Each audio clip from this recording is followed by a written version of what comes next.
ഈ കാണുന്നതാണ് pearl grass. കറക്റ്റായിട്ടുള്ള വളവും കാര്യങ്ങളൊക്കെ ചെയ്ത് കൃത്യം വെട്ടിയെടുക്കേണ്ട സമയം ഈ പേൾ ഗ്രാസിനായിട്ടുണ്ട്. അപ്പോൾ ആളുകൾക്കൊരു ധാരണയുണ്ട് ഈ പേൾ ഗ്രാസിന് യാതൊരുവിധ മെയിൻ്റെനൻസും ഇല്ലയെന്ന്.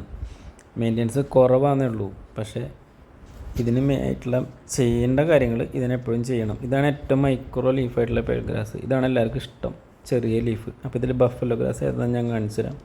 ഇതിൽ കാണുന്ന വലിയ ഇലകളാണ് ബഫലോ ഗ്രാസ്.